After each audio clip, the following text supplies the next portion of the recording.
The Construction Playbook podcast with Pagabo in partnership with the Open University. You bring in members of the supply chain at every stage as early as possible. You brief them on the project and then you collectively sign a project charter. This then forms the basis of all the project work that you do. It clearly defines the expectations of all parties. So making sure that everyone that's on that journey knows what the destination is that you're getting to. Welcome to the Construction Playbook podcast with Pagabo in partnership with the Open University with me, Gerard Toplass, the Group Chief Executive at Pagabo. There are many challenges that face our sector, and today we're talking about early engagement and collaboration and why it is so important for project success. The Construction Playbook does tell us that engaging early with the supply chain and developing clear targets at the beginning of the project before we even put a spade in the ground will make it more likely that we will achieve better outcomes, on time and on budget. But are we doing this? If not, why not? And if we are, where are we and how are we doing it so we can share best practice? The Construction Playbook podcast with Pagabo. So today, to explore this, I have with me Adam Calvin, the Development Director at Yonder, and my brother, Simon Toplass, who is our CEO at Pagabo. So then, guys, we're constantly hearing about projects, large and small, that are late and are over budget. So is the Construction Playbook correct? Would these problems be addressed if we follow the words of wisdom in the Construction Playbook? I'm not sure the Construction Playbook is meant to be a cure-all, and it's certainly not bringing brand new ideas to the party. The early engagement piece is something that's been part of our culture at Yonder since day one, and I know it's one of the cornerstones of what you do there at Pagabo. Broadly, if we follow the policies in the Construction Playbook, it should improve the delivery, but it's not going to solve all of the issues.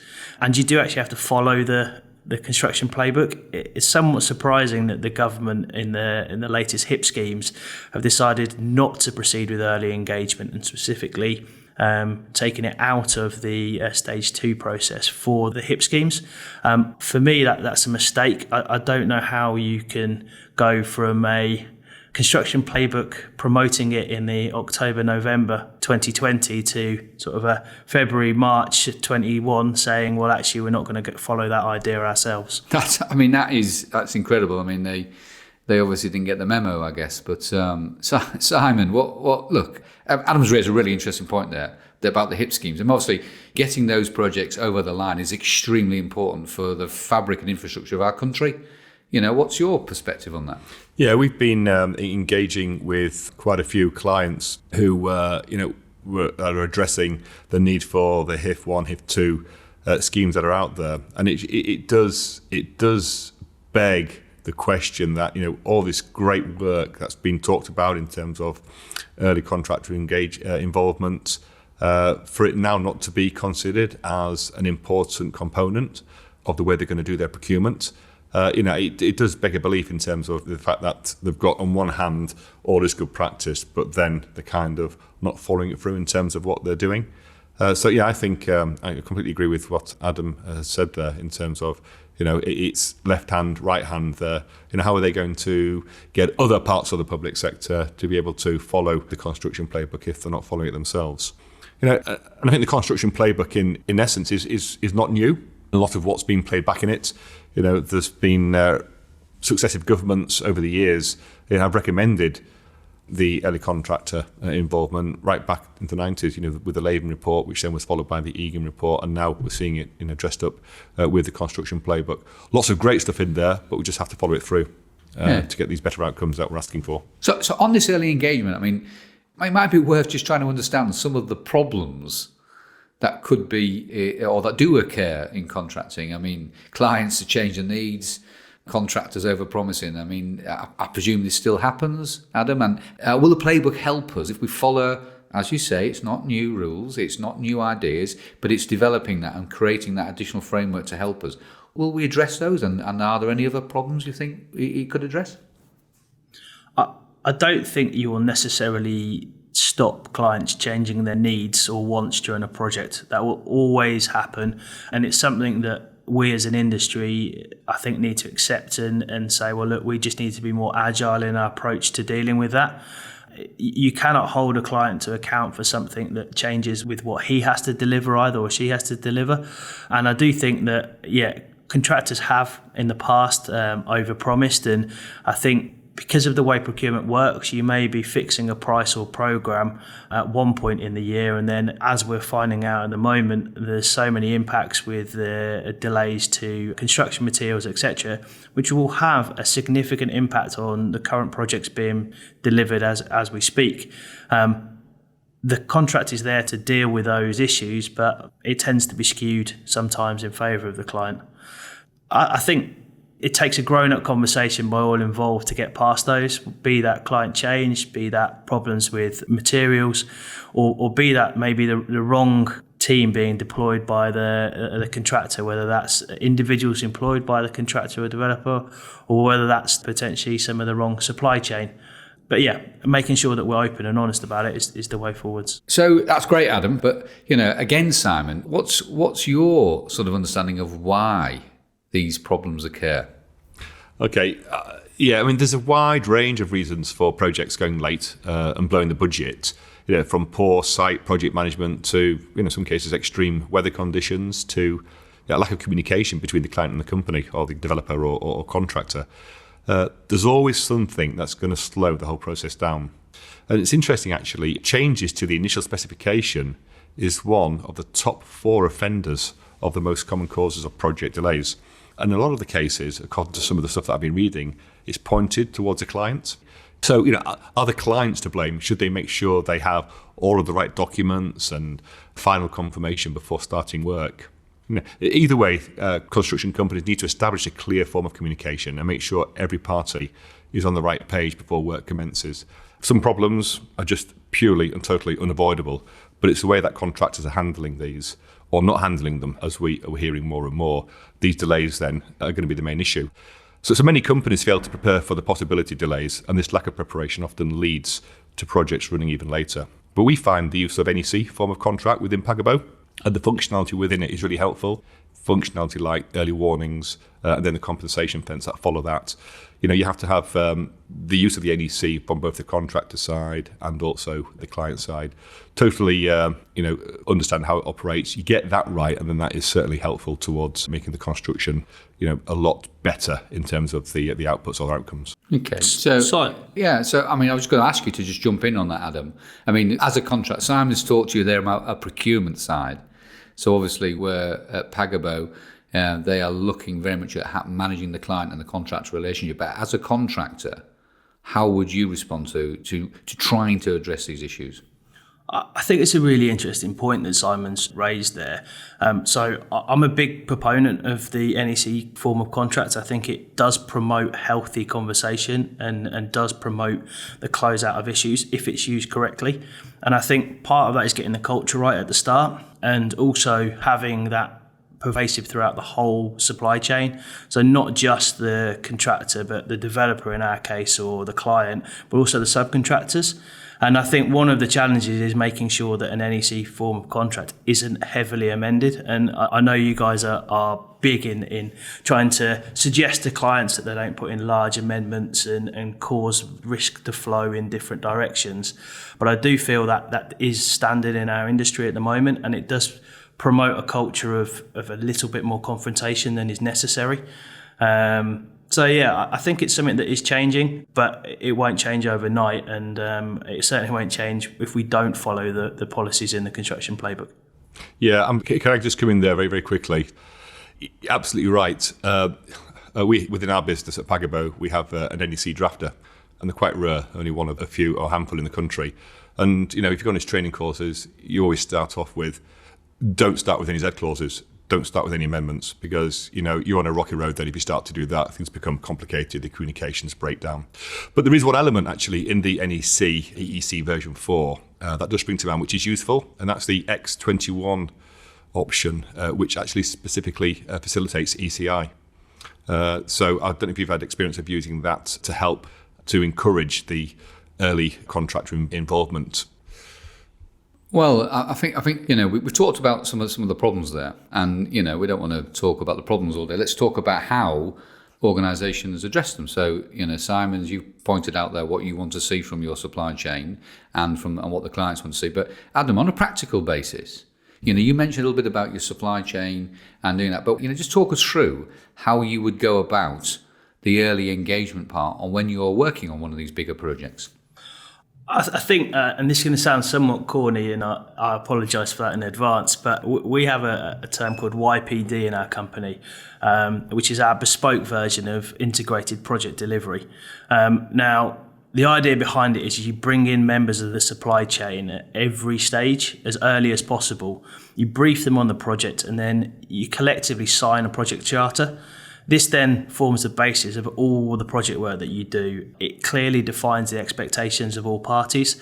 And I think that was sort of where you were getting to previously about the outcome-based approach. So making sure that everyone that's on that journey knows what the destination is that you're getting to and is bought into it. And what we try and do is we ensure that all participants commit to that, and they effectively have a collective bonus which is allotted at the end of the project, so that it drives collective responsibility and mutual commitment to the best outcomes.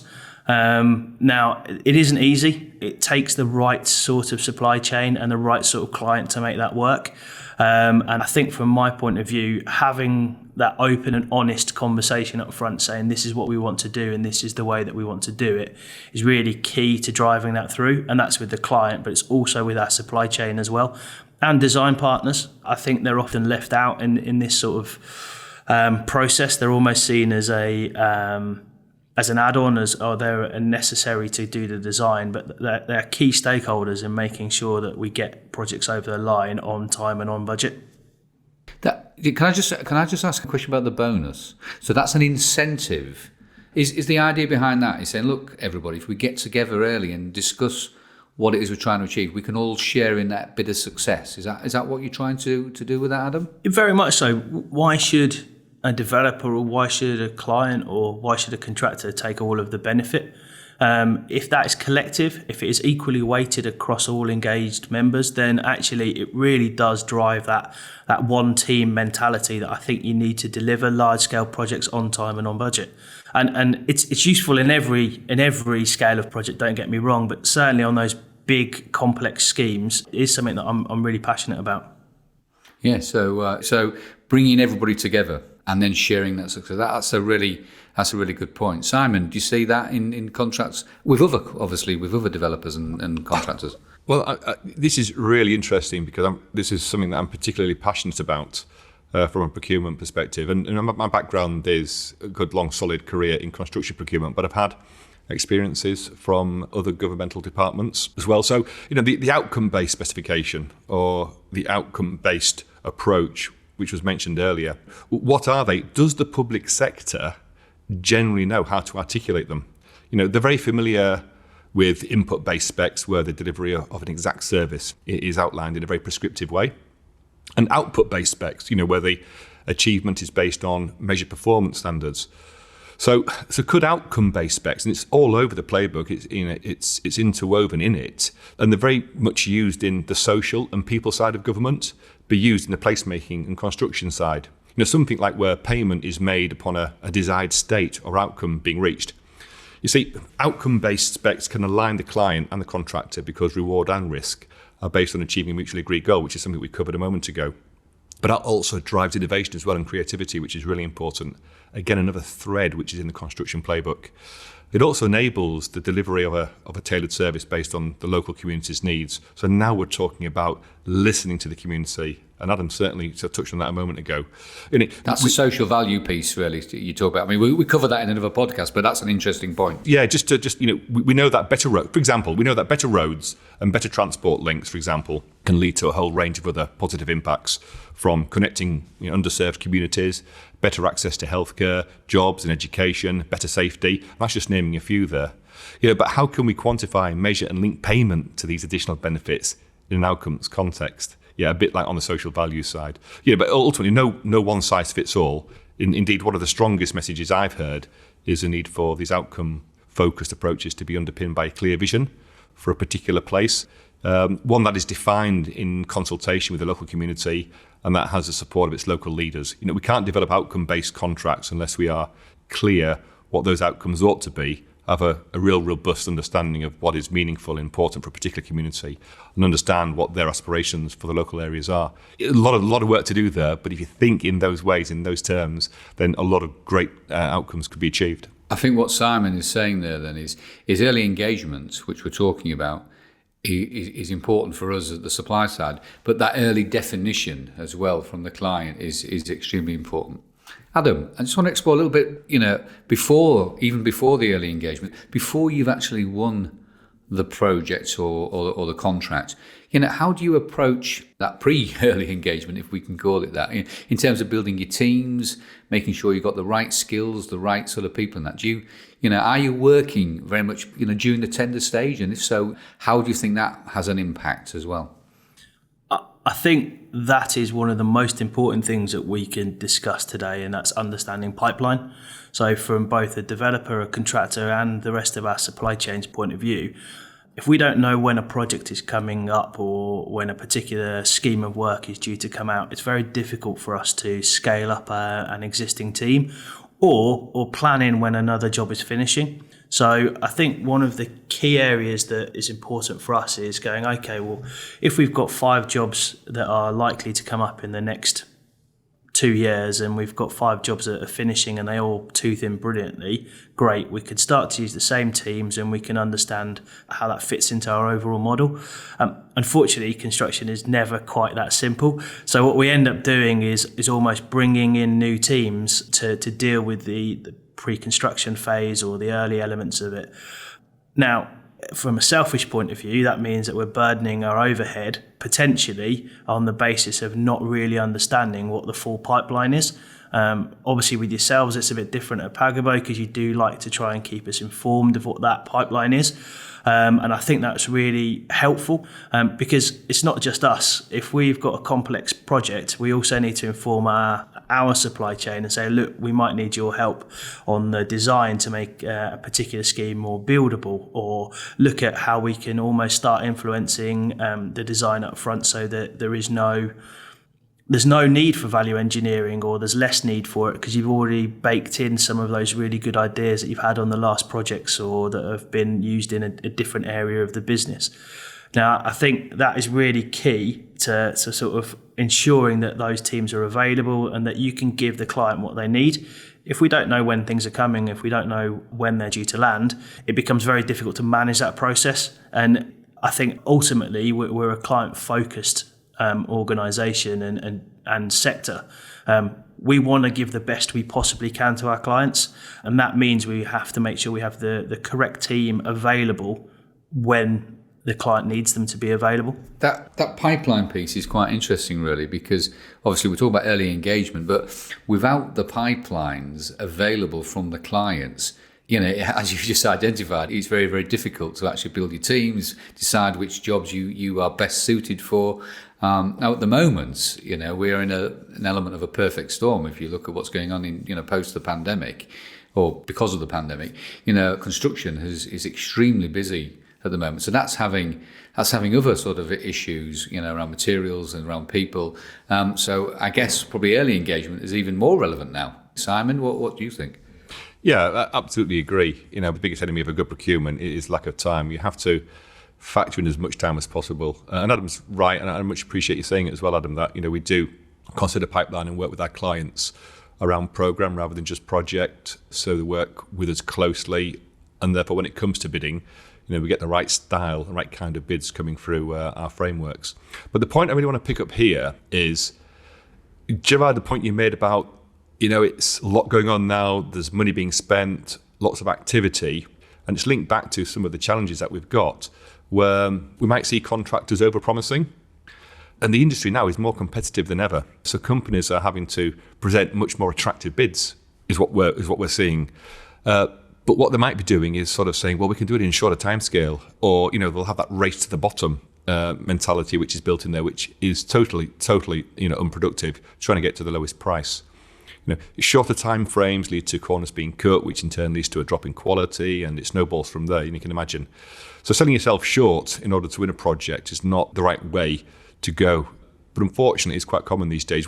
But we kind of educate our clients on that in terms of how we put the specification together and give a lot of advice and support on that. Yeah, I mean, just to finish on that mentality, if you know, I don't know if you agree with me on this, you know, it'd be great to hear it from a contractor's point of view. But that mentality it could harm the industry. Very much so. It's a bit, I mean, I'll let Adam come in, but my point on that would be, it's a little bit counterintuitive at the moment. There's more work out than there ever has been for quite some time. And I would have thought we should be getting, you know, more quality. People should be allowed to sort of maintain some prices. I mean, the Construction Playbook does talk about sustainability in terms of business as well. And if people are racing to the bottom, that's really not what they should be doing. You know, what's Yonder's approach, just on pricing and Simon's points? It's quite interesting, actually. So from a developer, we have a bit more latitude to decide which projects we go for. We tend to only go for ones that align with where we know we can add value. We don't tend to race to the bottom. It's not where we are. We would rather give a client the correct level of service and develop a building that allows not just us but also the rest of the contractors and the supply chain enough latitude to make the profit they need to keep moving, then we would try and race to the bottom.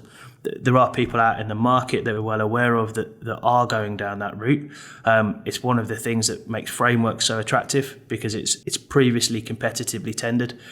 We know it's compliant. We can actually go to clients and say, look, this is a solid procurement route which is sustainable, but it's a real challenge within our industry. It goes in cycles. Gerard, as you were saying earlier, you'd think there was a lot of construction out there, therefore things would get easier, but actually it goes in cycles. We went through a period of probably the last sort of 5 years where two-stage tendering was really, really key and the only way you could get contractors really to commit. Before that, just after the 2008 crash, everything went to single stage because clients wanted to get the best possible value for their money. Now, in some instances, I'm sure that worked, but in other instances where a contractor or a subcontractor went bust partway through the delivery of a project because of those tight margins, I would suggest ultimately it had the opposite effect on the outcome of the project. So we can't change it. I wish we could. And I know we are all working towards trying to change our industry, but it will take a significant proportion of time and what I would call informed and clever clients to make that happen. Yeah, I think the client part, I mean, your discussion of value for money, wow, that's another whole series of podcasts on their own, I think, Adam, to be fair. So, I mean, I just want to sort of move it on a little bit and bring in another point from both of you about the playbook. It talks about innovation, it talks about technology, it talks about social value. Now more than ever, post-pandemic, really, it's talking about carbon reduction. How do you think these, you know, innovation, tech, social value, particularly carbon, align to early engagement? Simon? Yeah, I mean, social value, Pagabo certainly has an approach to social value and in how we cascade this through our suppliers on our various frameworks. Social value is at the heart of what we do. And hopefully, you know, our developers on, you know, our developer-led framework and our contractors on our general construction frameworks do see that. You know, we make a very conscious effort to be as directly involved in order to help clients generating the best social returns possible from their projects. And there's no doubt that social value is set to play a bigger part than ever in the future, particularly following COVID-19, a pandemic we've just been through, or just coming hopefully to the end of, especially when it comes to, you know, job safeguarding, job creation, and development of employment opportunities in the immediate future as well. You know, organisations already deliver some form of social value through their employment of staff, you know, skills development, training courses, through working with the local supply chains, just to name a few areas. But the important next step is knowing how to accurately measure this activity and how it equates to true benefits for local communities. I mean, Pagabo is very big on social value, also very big on technology and innovation with what we do. I mean, I just want to bring Adam in because I know Yonder particularly are an extremely innovative organisation. Technology, I know just from talking to your senior leadership team, who I obviously sort of know pretty well, you know, and your links up with ISG as well. Obviously, you're part of the same sort of family, and that's so. You know, innovation, technology. Are you bringing that into early engagement? As much as we humanly can, if I'm honest with you. Now, from our point of view, getting that technology embedded in a project or even within a client organisation early in the process is really key. The more information we can and advice we can give at an earlier stage means that the more likelihood you'll get solid, actionable data out the other end. And I think that's really key for looking at how we deal with carbon reduction and how we deal with the operating of a building. So it's all very well knowing how much carbon or knowing how much of the social value you have inputted throughout the construction of a building. But that's only one portion of that building's life. You need to have the post-occupancy surveys. You need to understand how that building is performing, how it's meant to perform and how it actually is performing.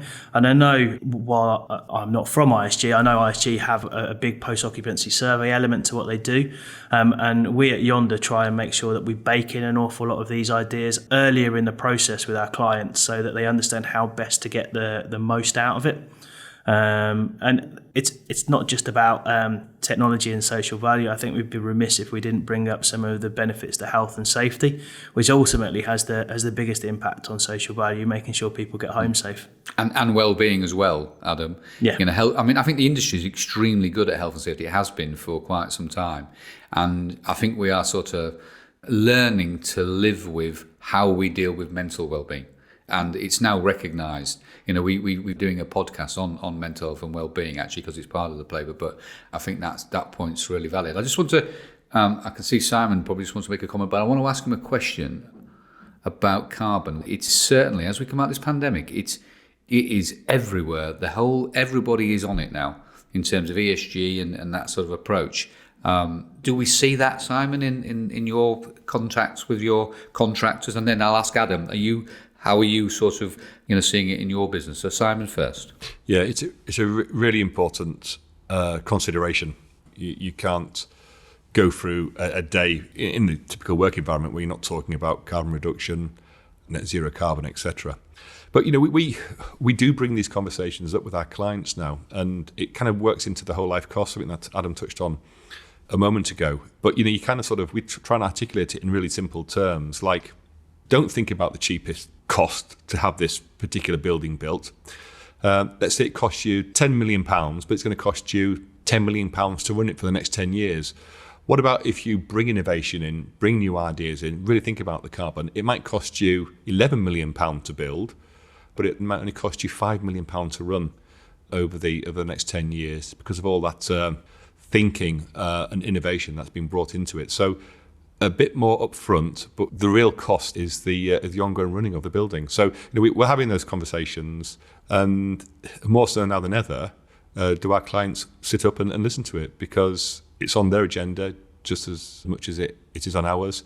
So the whole carbon thing is something that we've kind of future-proofed into our frameworks, so we can have those conversations and we can build it into the framework, so the responses that we get back are going to be considering that. And when our clients who use our frameworks understand that carbon is important to us, so if they're going to use our framework, they made that commitment to use a framework, they're going to be thinking of that in terms of putting their specification together to get a much better outcome with regards to the reduction in carbon or getting to that net zero carbon.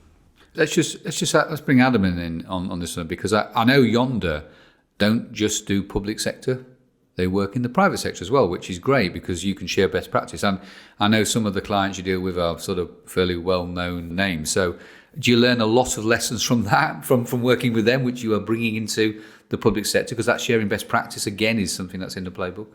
Very much so, but I also think there is a real challenge associated with how we're going about the carbon problem. So there's an awful lot of clients out there who genuinely, not through any sort of greenwashing or rubber stamp process, genuinely want to have a better functioning and more environmentally friendly building, but they're unsure about how to go through that process to get there. And to me, that's what we try and do at Yonder is, okay, in different sectors, there are different ways of dealing with the problem. So we try and look at, whether it's public or private, we try and look across all of the sort of past experience we've had and see if there's anything applicable that we've done on one project that can be transposed across to another project. It is a really challenging problem, and it does take thought process, and it does take time. And Simon, I think you spoke about that earlier, about Procurement's all about giving it the right amount of time. It's exactly the same on the carbon solutions. You need the time, and you need the client that is switched on enough to just be able to turn around to you and go, do you know what, guys, this is my problem. This is what I want to get to. You come to me with a solution and I'll work with you on it. And that's what we've done with a number of clients now, is they've said we want to be net carbon zero, and we've gone, okay, we'll see what we can do. Have you considered bang, bang, bang? And we'll come up with a plan. We'll talk them through it. And that for me is the way that it needs to work.